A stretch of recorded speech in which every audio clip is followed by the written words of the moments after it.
ఇంతకు ముందు సో మా వైఫ్ నిర్ణయం తీసుకోవడం తర్వాత నేను సిక్ చేసి బిజినెస్ను బిల్డ్ చేస్తున్నాను ప్యాషనేట్గా. సో డియర్ లీడర్స్, నిజంగా చెప్తున్నాను ఎందుకు అన్నానంటే ఈరోజు నేను చాలా హ్యాపీగా ఉన్నాను ఈ బిజినెస్లోకి వచ్చినందుకు. సో మన పిల్లలకి ఏం చెప్తాము అనంటే మనకు కూడా చిన్నప్పుడు మన తల్లిదండ్రులు కానీ మన వెల్ విషర్స్ కానీ మన చుట్టూన్న వాళ్ళందరూ కూడా మనకు నేర్పించేది ఏంటి అనంటే, అరే బాబు జీవితం మారాలి, మంచిగా బతకాలి అంటే బాగా చదువు జాబ్ వస్తుందని చెప్తా ఉంటారు. Yes or no? మనకు కూడా అదే చెప్పింటారు. రొటీన్ గా మనకే అలవాటు అయ్యి మన పిల్లలు కూడా ఏంటి అంటే మంచిగా చదివితే జాబ్ వస్తుంది, జాబ్ వస్తే లైఫ్ మారుతుంది అని చెప్పేసి. Yes or no? ఒకసారి ఆలోచించండి. మరి నేను కానీ దాస్ సార్ కానీ ఒక దాదాపు 14 ఏళ్ళు 15 ఏళ్ళు అదే ఉద్యోగం చేసి అక్కడ డ్రీమ్స్ ఫుల్ఫిల్ కాక ఇంకేదైనా అవకాశం దొరికితే బాగుండు లైఫ్ లో మారడానికి అని చెప్పేసి వెతికి విన్నింగ్ టీమ్ అనే ఒక ఆపర్చునిటీ, విన్నింగ్ టీమ్ అనే ఒక ప్లాట్ఫామ్ ద్వారా వెస్టేజ్ అనే అవకాశం వచ్చింది. ఈ రోజు ఈ బిజినెస్ లో మా డ్రీమ్స్ అన్ని కూడా ఒకటి తర్వాత ఒకటి ఫుల్ఫిల్ అవ్వగలుగుతున్నాయి. Yes or no? Yes. So ఆలోచించండి సార్, మీకు 72,000 80,000 జీతం వస్తుంది కదా, అందులో ఏం ఉంది అని అనుకుంటారు. కానీ సో 1 మార్కు 2 మార్కుల కాడ జాబ్ మిస్ అయినామని అడగండి, ఆ జాబ్ విలువ ఎంతనో. Yes or no? 1వ మార్కు 2వ మార్కుల కాడ జాబ్ మిస్ అయినామని అడగండి, ఆ జాబ్ విలువ ఎంతనో. ఆయన అడిగితే చెప్తాడు, సార్ ఇంకొంచెం బాగా చదివింటే నాకు జాబ్ వచ్చేది, ఇంకొంచెం బాగా కష్టపడింటే నా ఈవెంట్స్ వచ్చేటి, నేను పాస్ అయ్యేవాడిని, మీలాగా నేను జాబ్ చేసేవాడిని అని అనుకుంటా. కానీ నేను అలాంటి జాబ్ వదిలేసి ఈరోజు ప్యాషనెట్ గా ఈ బిజినెస్ లో బిల్డ్ చేయగలుగుతున్నాం.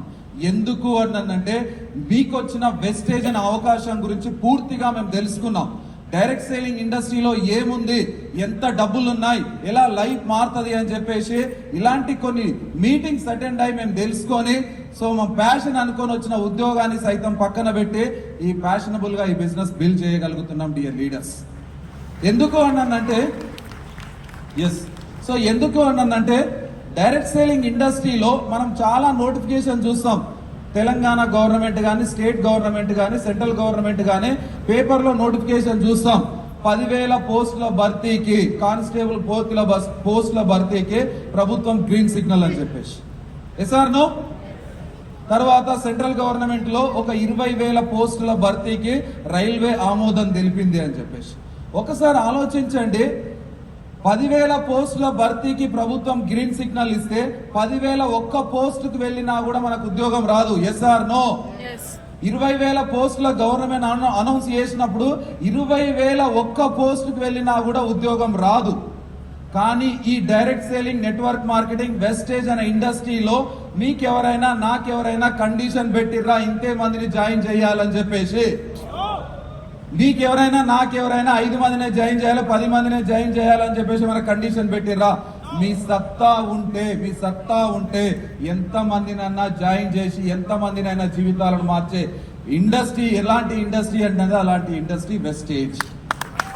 ఆలోచన చేయండి. తర్వాత డియర్ లీడర్స్, ఇందాక సార్ చెప్పిండు, సత్యనారాయణ సార్, ఏంటి అంటే సార్ ఏ గవర్నమెంట్ లో అయినా కూడా ఒక పోస్టును భర్తీ చేయాలి అంటే సీఎం కానీ పిఎం కానీ కొంత ఐఏఎస్ లకు కానీ సో అథారిటీ ఉంటుంది ఒక ఎంప్లాయ్మెంట్ ను క్రియేట్ చేయడానికి. కానీ ఈ ఇండస్ట్రీకి వచ్చిన తర్వాత రిక్రూట్మెంట్ చేసే authority direct selling and Vestige లో కానీ ఆ రిక్రూట్మెంట్ అథారిటీ మీకు కానీ మీ అప్లైన్ కానీ నాకు కానీ సమానంగా ఉంది. Yes or no? Recruitment power ఎవరికి ఉంది? రిక్రూట్మెంట్ పవర్ ఎవరికి ఉంది? మనకుంది.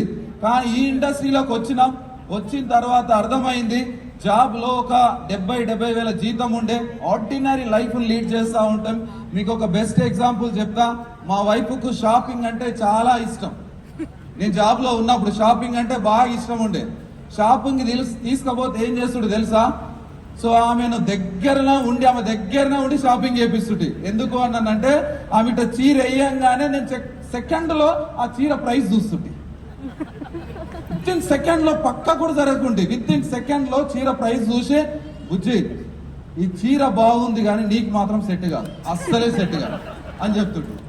తర్వాత ఇంకా కౌంటర్ కాడికి వెళ్ళాగానే నెక్స్ట్ సెకండ్ అక్కడికి వెళ్ళి ఇంకా దాని ప్రైస్ ఇట్లా చీర అయ్యాగానే ప్రైస్ చూస్తుంటే ఇది బాగలేదని చెప్తుంటే. సో నిజంగా ఆమె షాపింగ్ చేస్తుంటే సెంట్రల్ ఏసీ ఉన్నా కూడా నాకు చెమటలు పట్టేది. సెంట్రల్ ఏసీ ఇక్కడ నుంచి గాలి వస్తున్నా కూడా నాకు చెమటలు పట్టేది. అడుగు నా చీర వేయగానే పర్సు చెక్ చేస్తుంటే కౌంట్ ఎన్ని ఉన్నాయి అందులో 5,000, ఈమెనేమో 10,000 అంటుంది. ఎక్కడ పోవాలి? వద్దు, ఇది బాగలేదని చెప్పేవాని. కానీ ఈ రోజు ఒక 4 ఏళ్ళ ఇండస్ట్రీలోకి వచ్చి 2 ఏళ్ళు పార్ట్ టైం చేసినాను, 2 ఏళ్ల నుంచి ఫుల్ టైం చేసినాను ఇండస్ట్రీలోకి వచ్చి. ఎట్లా పోతానంటే షాపింగ్కి వెళ్తే గాగుల్స్ పెట్టుకొని, ఆమె కూడా గాగుల్స్ పెట్టుకొని వెళ్ళిపోయిన తర్వాత ఏం చేస్తానంటే అక్కడ కూర్చొని ఫ్లోర్లు ఉంటాయి కదా, నీకెంత శాతం అయితే అంత షాపింగ్ చేయడానికి కార్డు ఇచ్చేస్తామో ఆమె 4 ఫ్లోర్లు తిరిగి తిరిగి తిరిగి దమ్ము వచ్చి ఏవో ఒకటి కొనుక్కొని వస్తుంది. మనం రిస్క్ తీసుకోం, అవునా కదా? మనం ఎలాంటి రిస్క్ తీసుకోం.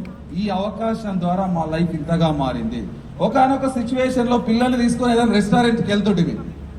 పిల్లల్ని తీసుకొని రెస్టారెంట్లోకి వెళ్తే సో అక్కడ ఆ వెయిటర్ వచ్చేసి ఆయనకి ముందే చెప్తుంటి, మా పాపకో మెన్యూ, మా ఆవికో మెన్యూ ఇవ్వద్దు, మా ఫ్యామిలీకి కలిపి ఒకటే మెన్యూ ఇవ్వాలని పక్కకు పిలుచుకుపోయి చెప్తుంటే. ఎందుకు అని అంటే ఆమె చిల్లీ 60 అంటది, ఈమె చికెన్ బిర్యానీ అంటది. మన దగ్గర బొక్క బిర్యానీ ఉంది. ఈడ పర్సు బొక్క అవుతుంది. అందుకే నేను ఆమె చెప్తుంటే, ఆయన చెప్తుంటే ఒకటి సింగిల్ పీస్ అన్నట్టు ఒకటి చికెన్ బిర్యానీ తీసుకురా, అందరం దీని వెళ్ళిపోతున్నాం. కానీ ఈ రోజు నా లైఫ్ ఎట్లా మారింది అని అంటే, నాన్న వదిలేసి అడుగులోకి వదిలేసి మీ శాతం అయితే అదంతా తినంటారా, బిల్లు కట్టడానికి నేను రెడీగా ఉన్నా అని చెప్తున్నా. ఎసాను మీకు ఎంత అరిగితే అంత తినండి, ఎంత అరిగితే అంత ఎంజాయ్ చేయండి. ఒక 4-5 లక్షలు, 4.5 లక్షలు వస్తున్నాయి ఎవ్రీ మంత్. ఒక్క చెక్ ఒక్క రెస్టారెంట్కి వెళ్దాం. మీరు డిసైడ్ అయితే నేను డిసైడ్ అని చెప్తున్నా. బాగుంటుందా లైఫ్?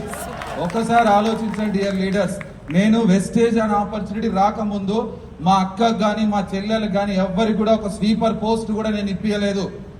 ఒక పోలీస్ స్టేషన్ లో నేను కానిస్టేబుల్, ఆర్డినరీ కానిస్టేబుల్, ఎవరికైనా సహాయం చేద్దామన్నా కూడా